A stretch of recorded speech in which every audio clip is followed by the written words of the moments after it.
Oke, selamat sore Om Swastiastu. Kali ini kita akan memulai terkait dengan mata kuliah metodologi. Ketika memulai ini sesuatu yang berat, tapi kalau udah dijalanin sih biasa-biasa aja ya. Oke, saya nggak share screen karena kalau di share screen materinya terlalu banyak, kita akan skip mengenai apa-apa saja yang penting untuk kita pelajarin, ya. Kemarin kita belum membahas apapun di pertemuan pertama terkait dengan materi. Kita akan mulai dari situ untuk ini ya. Jadi kita akan lebih banyak ngobrol aja sih, ya. Oke, kita akan mulai dari apa sih yang dinamakan, kita mau ngapain aja gitu kan, ya. Kita akan belajar, kita akan ngobrol soal yang pertama tentang konsep dasar penelitian. Woi, semester 6 penelitian, kayaknya rasanya nih kayak apa ya? Oh, saya harus diam di lab ya. Saya harus peneliti itu sesuatu yang kayaknya apa ya? Berat sekali ya. Padahal kita sebenarnya melakukan penelitian itu dari hari ke hari gitu. Meneliti, oh Indomie lebih enak mana, Indomie sama mie sedap, itu udah kita lakukan penelitian gitu. Cuma kadang-kadang itu sangat simpel sekali gitu. Dan tidak ada laporan, tidak ada sesuatu yang menggunakan langkah-langkah eksak gitu. Tapi sebenarnya kita sudah melakukan kondisi penelitian. Ya. Tapi kita ngomongin sekarang di sinilah kegiatan penelitian ilmiah, itu bedanya. Jadi penelitian ilmiah nih gitu. Jadi di mana dilakukan penelitian ilmiah ini, apakah hanya di lab saja? Apakah terbatas pada kondisi kita harus jadi apa, menjabat dulu baru penelitian? Enggak gitu. Karena kita akan batasi penelitian ilmiah ini dilakukan lembaga. Misalkan lembaga pendidikan seperti perguruan tinggi boleh, lembaga pemerintahan gitu, misalnya DPR sering bikin penelitian juga Pak, tenang aja. Seharusnya mereka penelitian kok. Tapi rata-rata ya begitulah. Terus swasta juga bisa, misalkan bank gitu melakukan penelitian, apa survei atau apa, itu cukup termasuk gitu. Gitu. Apalagi juga ada badan lembaga yang khusus melakukan riset gitu. Kalau misalkan sekarang ya Ristek Dikti gitu, kalau dulu LIPI gitu, ada gitu. Ya. Terus kita ngomongin penelitian ini apa sih gitu kan? Karena ini adalah kondisi untuk proses mencari sesuatu secara sistematis. Waktunya cukup lama gitu dan menggunakan metode ilmiah, ada prosedur maupun aturan yang berlaku. Nah, yang pertama ada kondisi sistematis, yang kedua menggunakan batas waktu, yang ketiga ada metode ilmiah gitu. Kemudian ada prosedur dan aturan yang berlaku. Ya, jadi kita ngomongin sistematis, berarti sistematis itu kayak ada alur, kayak ada proses, kayak ada tatanan yang memang kita akan gunakan juga untuk penelitian. Ya, jadi ada tahapannya. Itu sistematis. Waktu, ya nggak mungkin penelitian sehari 2 hari beres kalau dalam artian penelitian ilmiah gitu. Nah, mungkin butuh waktu yang lebih panjang. Nanti skripsian itu antara 6 bulan sampai setahun. Atau 1 semester sampai 2 semester, dalam artian 2 semester itu dalam hitungan saya 4 bulan kalender, 16 minggu. Tuh. Ya.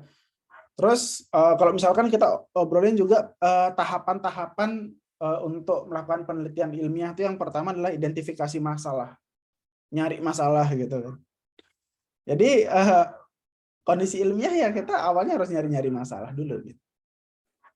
Terus setelah masalah ketemu, kita lakukan apa? Kita lakukan perumusan masalah. Jadi kita tahu nih, dari sekian banyak pengamatan kita terhadap sesuatu, kita rumuskan masalahnya, kita tentukan masalahnya apa.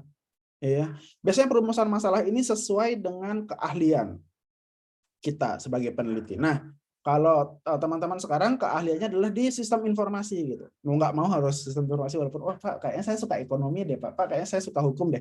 Tapi karena teman-teman itu ada di lingkungan perguruan tinggi yang paling kecil, intinya adalah sebuah prodi, jadi harusnya dianggap teman-teman nanti memiliki keahlian di bidang sistem informasi. Jadi permasalahan teman-teman nanti itu ada di sistem informasi. Oke.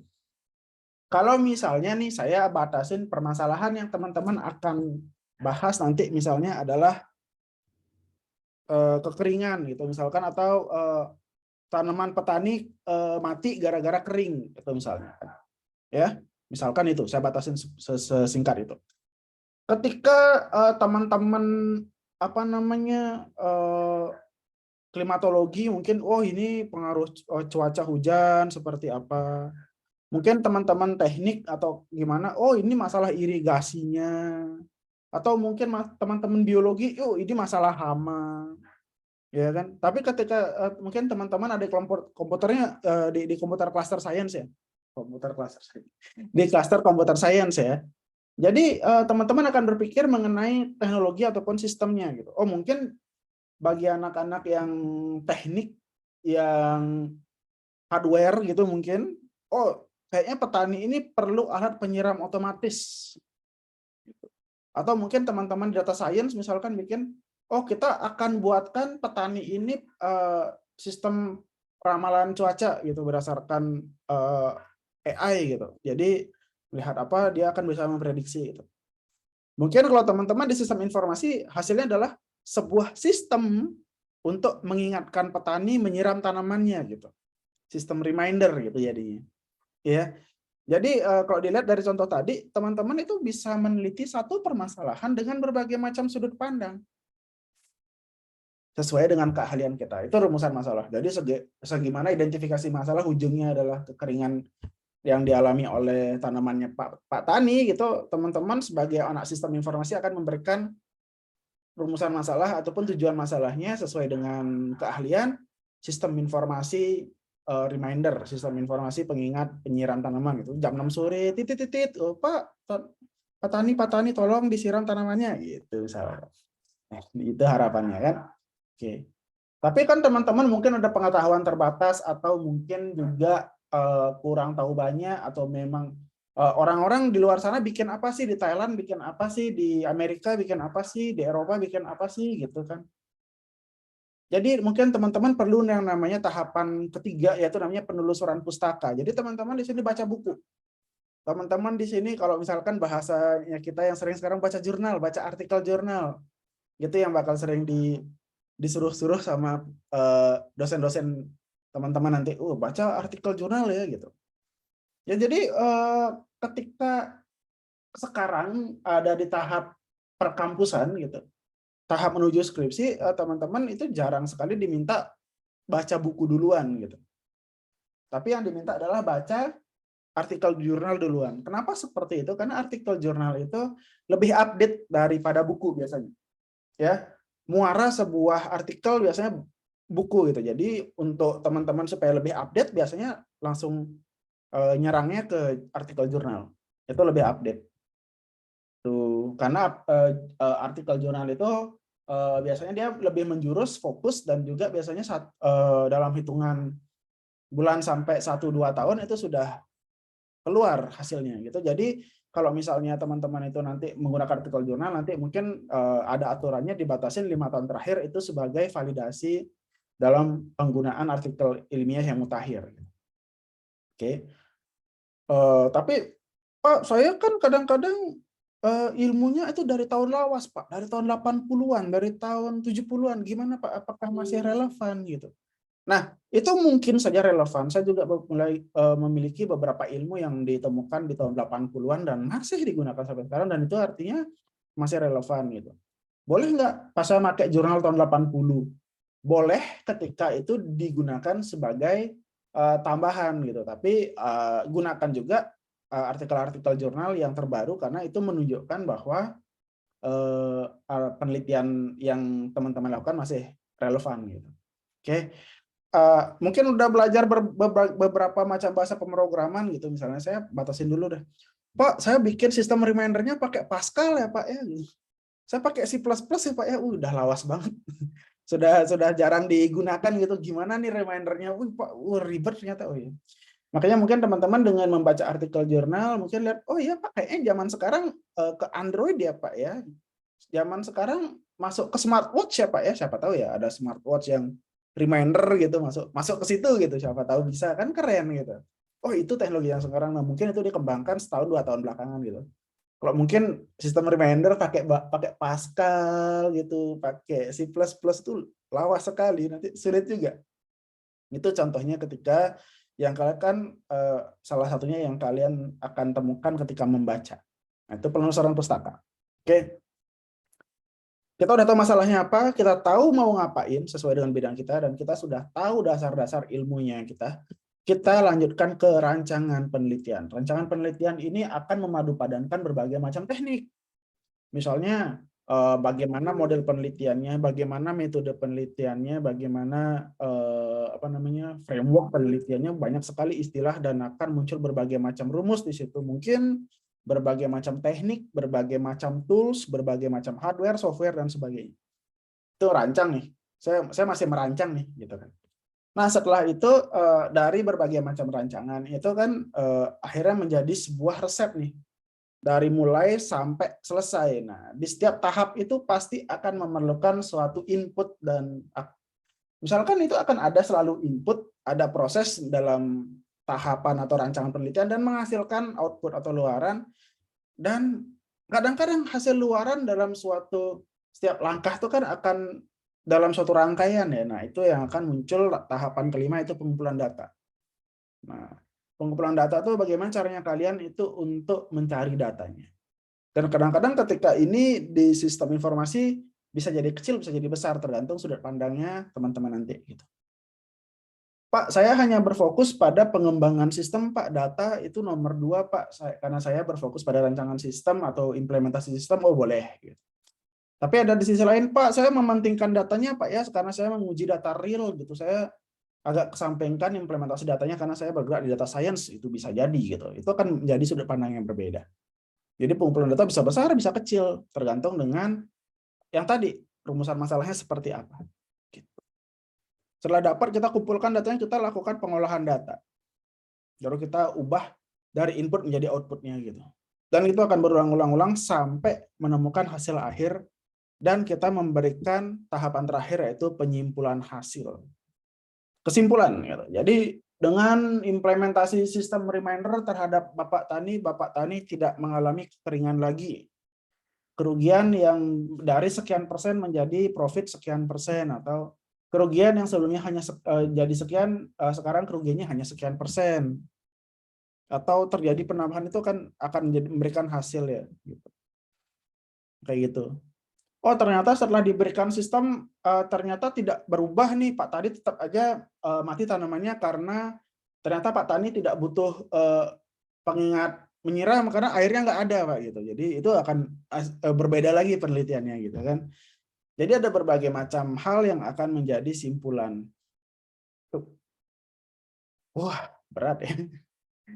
Saya ulang lagi. Ada tahapannya secara singkat. Itu yang pertama, identifikasi masalah, cari tahu masalahnya. Rumusan masalah, kita tentukan masalah sesuai dengan bidang kita. Yang ketiga, kita penelusuran pustaka, kita cari dasar-dasarnya. Keempat, kita rancang penelitiannya, kita bikin resepnya. Kemudian kita punya tahap kelima, yaitu mengumpulkan data. Tahap keenam, kita pengolahan data. Dari data mentah ke data jadi. Dan terakhir, kita simpulkan hasilnya. Jadi rata-rata seperti itu. Itu tahap-tahapnya.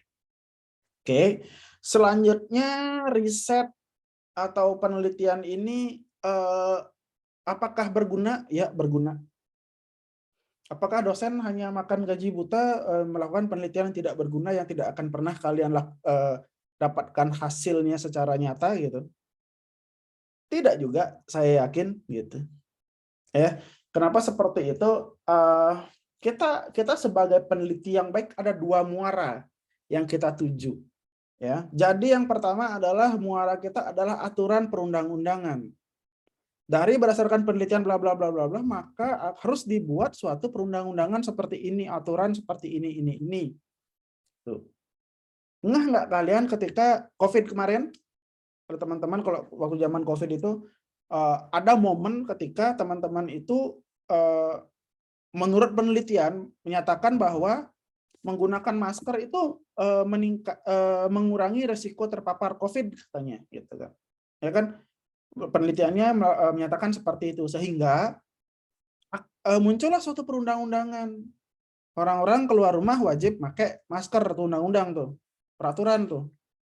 Nah, dari itu muncullah apa dampak dari satu peraturan, pasti ada cost and benefit, dan salah satunya mungkin denda gitu.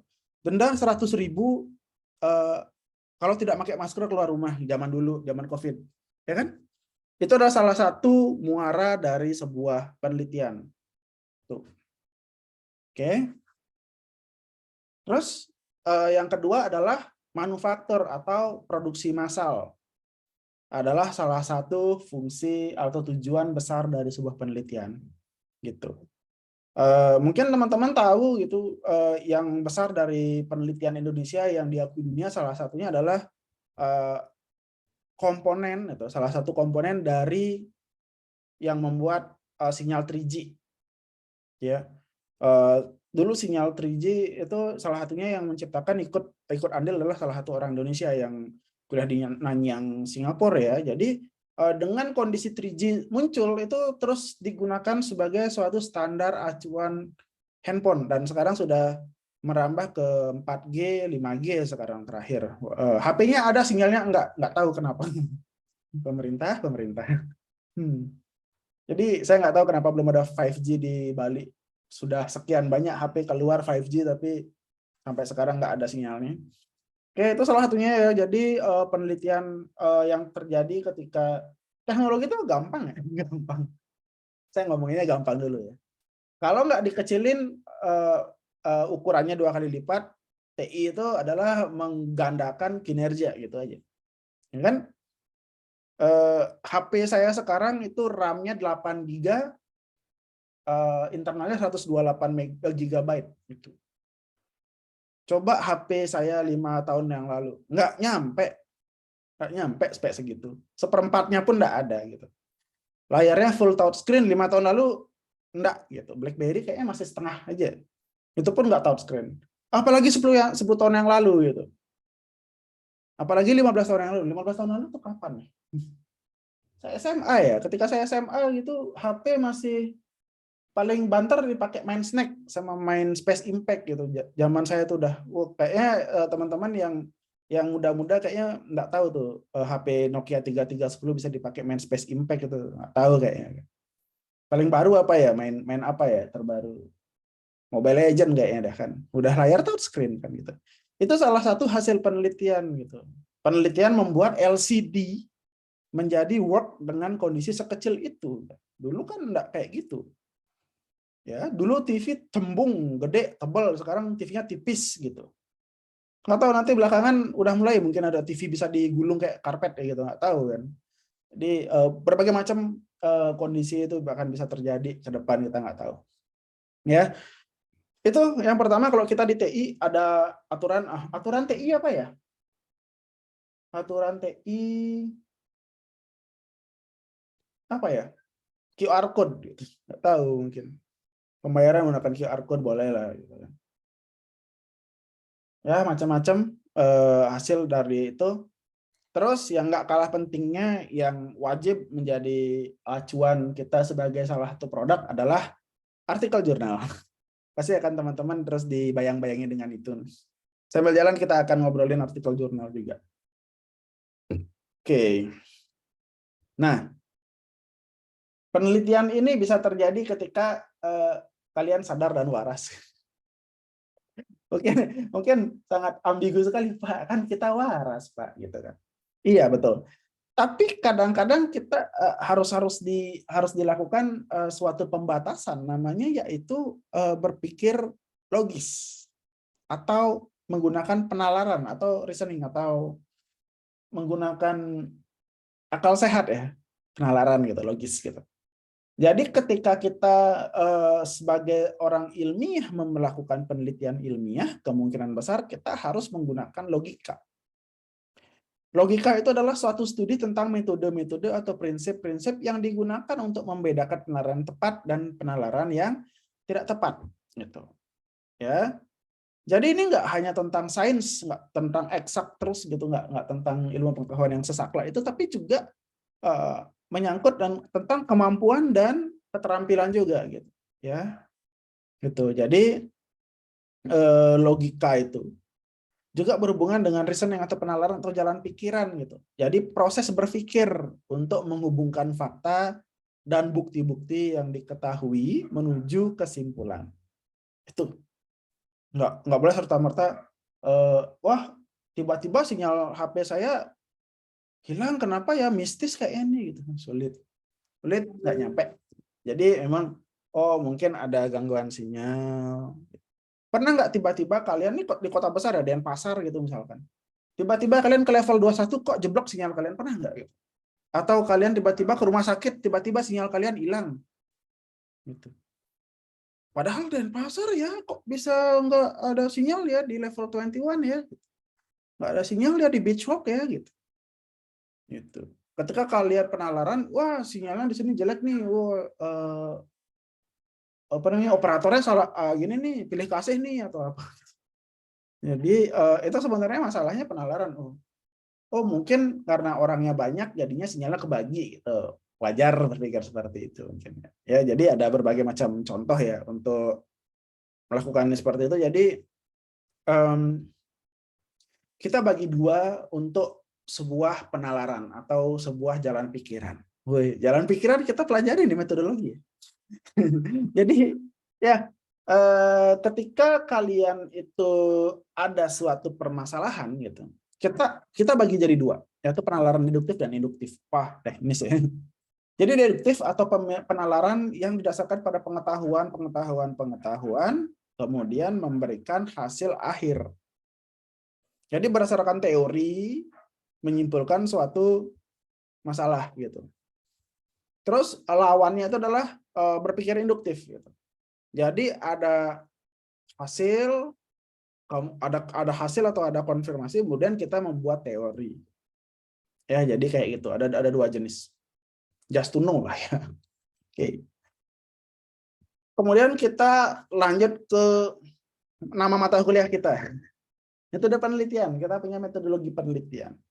Jadi kita bagaimana atau apa ya, metode gitu. Metode dulu ya, kita bahas metode. Kerangka kerja untuk melakukan suatu tindakan atau kerangka berpikir untuk menyusun suatu gagasan yang terarah dan terkait dengan maksud dan tujuan. Oke. Metode itu seperti yang sebelumnya saya bilang di pertemuan sebelumnya, metode itu mirip dengan resep, langkah kerja, kerangka kerja. Jadi step by step dari awal sampai selesai. Kalau misalkan ibu-ibu baca buku resep atau teman-teman baca tutorial gitu, mulai dari mana sampai menjadi apa, menghasilkan apa, kayak gitu. Sama, itu udah juga metode namanya. Tapi karena kita ngomonginnya ilmiah, itu kita gunakan istilah yang namanya metode. Terus itu tadi metode itu kerangka kerja, tapi ketika kita gabungkan dengan metode ilmiah atau proses ilmiah atau kerangka kerja ilmiah, itu adalah proses keilmuan memperoleh pengetahuan secara sistematis berdasarkan bukti fisis atau bukti yang berdasarkan keilmuan atau ilmiah. Nah, itu bedanya. Ya. Tuh. Ya. Terus bagaimana memilih metode yang tepat? Itu kita akan pelajarin setelah kita masuk ke ranah awalnya dulu. Tadi ada tujuh ranah ya. Yang pertama identifikasi masalah, yang kedua merumuskan masalah, ketiga kajian teori, yang keempat baru kita ngomongin soal metode ya gitu. Jadi kita harus beresin dulu 3 langkah di depan untuk melakukan apa namanya, memberikan contoh metode atau metode yang paling tepat seperti apa gitu. Tapi saya akan coba batasin sedikit tentang metode di sistem informasi ya. Yang pertama kita harus, ya sebagian besar metode kita akan menggunakan komputer. Jadi dominan kita menggunakan komputer atau kita dominan menggunakan sistem. Ya. Sistem itu apa gitu. Jadi kemarin ada yang menyalahartikan manual dan otomatis. Gitu. Manual dan otomatis. Oke, jadi teman-teman harus tahu manual itu adalah kondisi yang dikerjakan tanpa bantuan, dalam batasan ini adalah software. Oke, batasan software. Jadi misalkan pembukuan catatan itu digunakan, buku itu kelihatan manualnya ya. Kelihatan manualnya itu buku tulis atau buku nota gitu, manual itu kelihatan. Tapi ketika dia menggunakan Excel, itu sudah tidak manual dan otomatis. Ya, itu bahasanya nggak gitu. Jadi kalau manual kan nulis notanya gitu, itu manual. Tapi kalau otomatis ya diketik itu udah termasuk otomatis ya, menggunakan software ya. Cuma bedanya ketika nanti teman-teman, oh saya akan membuat suatu sistem pembukuan di toko gitu atau sistem kasir gitu. Kasirnya menggunakan nota tulis Pak, jadi dia manual, betul gitu. Oh, tapi ketika teman-teman bilang, Pak, saya bikin sistem kasir karena di kasir itu menggunakan Excel, Pak, jadinya dia masih manual, itu salah. Itu teman-teman harus bilang itu tidak efektif gitu. Ya, itu berbeda hasilnya gitu. Kalau bilang manual sama otomatis berarti dia beda ranah. Ranah non teknologi dan ranah teknologi. Ketika bilang teman-teman kurang efektif atau kurang efisien atau dan padanan katanya, berarti dia ada di satu ranah, cuma apa yang teman-teman kembangkan diharapkan lebih baik daripada sebelumnya. Tuh. Dan kemudian itu juga pasti akan menggunakan penggunaan komputer gitu. Ya, nanti teman-teman kita akan banyak sekali membahas soal sistem-sisteman. Ya, kita akan ke situ juga, saya akan bahas sedikit di situ. Terus yang kedua, terkait dengan sistem informasi itu ada dokumentasi yang baik gitu. Terus saya juga sarankan teman-teman juga memilih harga yang paling murah terkait dengan sistem informasi ini gitu. Jadi kadang-kadang kita juga harus pilih-pilih. Karena rata-rata penelitian di bidang sistem informasi itu keluar duit, jadi sulit. Terus misalkan nih apa nih, aduh Pak, saya mau disuruh bikin animasi sama Pak dosen nih Pak. Jadi laptop saya yang kentang tuh nggak bisa dipakai, saya mau beli laptop ROG Pak. Habis tuh modal ya, jadi pilih-pilih juga, jadi harus harganya yang murah. Terus yang ketiga, empat itu juga perlu dengan implementasi waktu, jadi diperhitungkan juga. Pak, saya bikin ini Pak, mau bikin riset, mau bikin robot. Robot apa gitu? Robot yang mau bisa menyaingi Asimo gitu. Atau bikin robot yang kayak di film-film, udah sulit Pak. Bisa dikerjakan, tapi saya kayaknya perlu waktu skripsi kayaknya 10 tahun Pak. Jangan ya. Sian tuh, eskomnya nganggur gitu. Tuh. Terus yang kelima harus mudah beradaptasi, kemudian harus menggunakan tool dan teknik yang baik, ya, memilih tools yang benar gitu. Pak, saya pengen bikin web pakai Pascal, Pak, pakai C++, Pak. Aduh, sulit. Jadi harus benar toolsnya.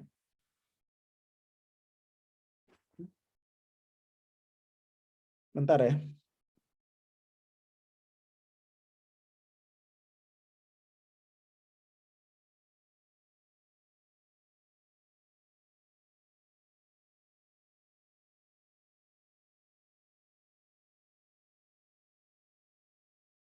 Oke. Nah, kemudian kita juga PR ya. Ketika kita di TI itu harus disukai oleh pengguna. Jadi user friendly itu juga perlu sekali. Nah, banyak sekali yang ranah TI kita akan kita lakukan di situ, banyak sekali riset yang bisa kita lakukan di TI. Tuh. Kita akan stop di sini untuk penjelasannya dulu ya. Jadi teman-teman, ketika kita ngomongin ranah sistem informasi itu kita punya banyak sekali ranah yang akan bisa kita ambil gitu. Jangan dipaksakan untuk nanti teman-teman matok diri, oh berarti ketika saya sistem informasi saya harus bikin skripsi coding ya. Tidak, belum tentu gitu, karena sistem informasi itu luas ya, luas sekali gitu. Tergantung teman-teman dari sudut pandang mana melihat sebuah sistem informasi gitu. Saya sarankan bahwa sistem informasi itu juga menyangkut berbagai macam hal di luaran coding. Yang pertama bisa kena bisnis, yang kedua bisa kena teknis. Misal kalau bisnis itu kayak misalkan ke bisnis plan, e-commerce, ke startup, ke analisa proses bisnis, macam-macam. Dan itu masih di ranah TI ya. Nah, terus yang kedua, masalah teknis. Mungkin aja teman-teman akan ngambil jaringan, mungkin akan ngambil robot di situ. Ada coding tapi nggak coding kayak web gitu. Ada robot, ada robot. Jadi tapi jangan, saya usahakan jangan. Nanti pilih-pilih, kita akan pilih-pilih. Yang ketiga, teman-teman kalau nggak pengen coding, ada di ranah data science. Ada data mining, ada decision support system, ada data warehouse, ada neural science, banyak sekali. Itu juga lagi trending sekali. Itu ke depan bisa jadi satu prodi tersendiri karena saking luasnya di situ. Tapi masih bermasalah juga prodinya di Indonesia. Karena lulusan dari data scientist adalah pengangguran. Kan kalau kita bikin prodi itu harus punya lapangan pekerjaan yang mungkin dicari ya gitu. Jadi, dan masalahnya pekerjaan di bidang TI itu sulit sekali untuk kita patok dia itu on desk gitu. Dikasih meja, dikasih SK, dikasih jabatan, itu sulit di TI seperti itu. Fotografer siapa mau jadi fotografer? Tapi duitnya banyak dan semua orang pengen gitu. Tapi ketika kita bilang sebagai profil lulusan kita adalah fotografer freelance, itu kayaknya belum berani ya prodi-prodi seperti itu. Kalau gaji fotografer berapa sih? Private mahal loh gitu. Nah gitu misalkan. Apa ya, kita bilangnya bikin apa ya? Sekarang itu kita ranah data science itu kerja semua by project. Jadi kita dibayar berdasarkan project gitu. Oke. Ada yang proyeknya 2 hari 3 hari beres, ada yang bertahun-tahun juga masih berlanjut, itu kan berbeda-beda. Dan kalian bosnya kalian siapa yang memberikan proyek, dan belum tentu jadi satu satu perusahaan gitu. Mungkin dari perusahaan A, B, C, D sampai Z itu akan memberikan kalian proyek dengan besaran yang beda-beda, dengan waktu yang beda-beda. Dan kita kan sulit sekali untuk membuktikan itu ke Depnaker, Pak, saya bekerja loh Pak, gitu. Ya kan? Kita sulit sekali melihat milenial ini beneran kerja nggak sih gitu. Diam-diam di rumah angkat kaki, tinggal liatin grafik aja dia ternyata main saham gitu. Kayak gitu. Gimana caranya memberikan dia itu batasan suatu pekerjaan itu agak sulit sekarang. Oke, data science seluas itu. Oke. Terus yang ketiga, yang keempat mungkin ada juga lahan di sistem informasi yang namanya audit dan tata kelola. Mungkin tahu juga ada mata kuliah itu kayaknya audit kayaknya ada. Atau tata kelola kurang tahu. Jadi di situ kalian akan mengevaluasi suatu sistem informasi dalam sebuah perusahaan atau lembaga, ataupun kalian memberikan tata kelola, memberikan rekomendasi apa. Itu beberapa jalan untuk kalian bisa lakukan non coding atau codingnya tipis-tipis. Ya, belum lagi saya kasih jalan berupa coding yang benar-benar hard coding, dalam artian dia tuh coding yang masuk banget, dalam artian bikin sebuah sistem gitu. Bisa bikin informasi berbasis web, berbasis mobile, seperti apa, itu beda cerita lagi, dan itu membutuhkan effort juga. Oke, itu satu tergantung sama teman-teman. Itu ketika memilih ranah tergantung sama teman-teman. Oke, saya harapkan teman-teman itu bisa memilih ranah yang pertama, yang jadi faktor utama, yang jadi alasan saya sih selama ini memilih ranah penelitian adalah yang pertama, teman-teman harus suka sama bidang itu, sama ranah itu. Suka nggak teman-teman sama coding? Kalau nggak suka jangan. Walaupun pinter ya, jangan gitu. Atau misalkan kenapa teman-teman nanti akan memilih audit gitu misalkan? Karena teman-teman senang atau gara-gara pintar gitu. Usahakan senang dulu. Kenapa senang? Walaupun goblok, walaupun kurang mengetahui banyak, tapi teman-teman ada keinginan untuk belajar karena suka. Tapi ketika teman-teman memilih karena pintar, boleh sih. Tapi saya takutnya ketika kalian pintar di situ tapi kalian nggak suka, kalian akan muncul kondisi stres. Nah, di situ yang akan berbahaya buat saya. Buat kalian juga gitu. Jadi bagus nih, kerja, pengen nyari perfect, ternyata stres. Udah stres ini mandek ini kemana-mana nih gitu. Syukurlah mandeknya apa ya gitu. Healing gitu, liburan oke lah ya gitu mandeknya. Oh saya pingin healing Pak, stres banget tuh. Aduh Pak, stres banget, saya mau jalan-jalan Pak, mau keluar negeri Pak. Oh siap Pak, saya mau nikah Pak ya. Wah ya gimana gitu. Masa stresnya nikah gitu. Stresnya 3 kali nikah, 3 kali pusing orang tua kalian. Jadi ya harus hati-hati sekali mengelola stres ketika semester akhir ini. Ya, kurang lebih seperti itu. Kita ngomongin metodologi penelitian ini, intinya adalah saya mengenalkan ya, ada resep untuk kalian bisa lulus skripsi, yaitu namanya metodologi penelitian. Itu kalian kerjakan secara teknis dan sistematis, jadi sudah bagus tahapannya. Oke, itu di awal. Oke, kurang lebih seperti itu. Jangan lupa juga minta bantuannya Ramanda nanti untuk add teman-temannya ke e-learning, siapa tahu di situ ada kuis dan bisa dikerjakan. Kuisnya akan jadi nilai tambah dan juga acuan saya untuk absensi. Ya, bisa dikerjakan. Sekarang udah kuis 2 ya, gitu. Sekarang harusnya topiknya mengenai apa namanya identifikasi masalah, tapi saya skip dulu karena yang kemarin juga belum saya bahas. Jadi sekarang saya bahas tentang metodologi overview. Minggu depan kita akan ketemu lagi untuk membahas tentang identifikasi masalah. Gitu. Kita akan mulai mencari masalah. Dan ini masih umum, mencari masalahnya masih umum. Terus setelah itu menuju ke kajian pustaka, baru saya akan personal. Jadi kita akan buat mata kuliah ini personal. Jadi masing-masing teman yang hadir di kelas ini, usahakan teman-teman semuanya bisa hadir. Jadi kita akan coba bimbingan skripsi dami-dami di sini. Jadi ngetes lah gitu. Semester 6 udah skripsian nggak apa-apa gitu. Daripada nggak saya tes, nggak tahu gitu sampai udah semester 14 nikah, stres gitu. Jadi sulit. Jadi jangan stresnya, mohon dijaga gitu. Jadi jangan sampai stres dulu. Kita usahakan akan nyaman untuk mata kuliah ini ya gitu.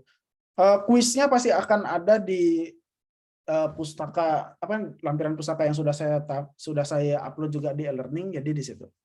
Kunci jawabannya pasti ada di situ, tenang aja. Oke, itu kurang lebih untuk pertemuan kali ini. Singkat aja, kalau saya jelasin lagi 30 menit juga kalian stres, tiba-tiba kalian pengen nikah juga sulit. Jadi mungkin sampai segini aja. Kira-kira ada teman-teman ada yang ditanyakan mengenai pertemuan pertama kita? Kayaknya belum, pasti belum, nggak tahu nih apa ini, itu kan masih terkejut. Ya mudah-mudahan nggak stres. Nah, aman. Mungkin seperti itu. Nanti rekaman ini sama rekaman kemarin kayaknya ada. Saya akan coba download rekaman ini, kemudian saya upload di e-learning. Mungkin teman-teman yang nggak hadir juga bisa akses gitu. Nggak ada kerjaan banget memang dengerin orang Zoom itu, nggak ada kerjaan banget. Mending ikut Zoom ya kan. Daripada kalian ini nonton rekamannya itu aneh sekali. Oke, itu dulu. Sebelumnya saya minta maaf ketika ada diksi atau pilihan kata saya yang aneh-aneh gitu. Kita hanya menjalankan perkuliahan yang seharusnya bikin stres ini dengan lebih menyenangkan gitu. Jadi ya kalau misalkan ada salah kata, pemilihan kata yang tidak tepat, tersinggung ya jangan disantet sayanya. Saya mohon maaf. Kita bercanda-bercanda sambil belajar ya. Bercanda sambil belajar, bukan belajar sambil bercanda. Oke, kita bercanda dulu, yang penting bahagia. Oke, itu saja untuk pertemuan kali ini. Terima kasih sudah hadir buat Ramanda, Wira, Mang Adi, sama Bu Sukma. Terima kasih sudah hadir. Buat teman-teman nanti yang nggak hadir bisa cek di e-learning. Oke, itu saja. Terima kasih. Selamat sore Om Santi Santi Om. Saya persilahkan teman-teman buat live. Terima kasih. Semua Pak. Terima kasih. Terima kasih Pak. Semua. Terima kasih. Saya izin live ya. Terima kasih. Ya, Pak.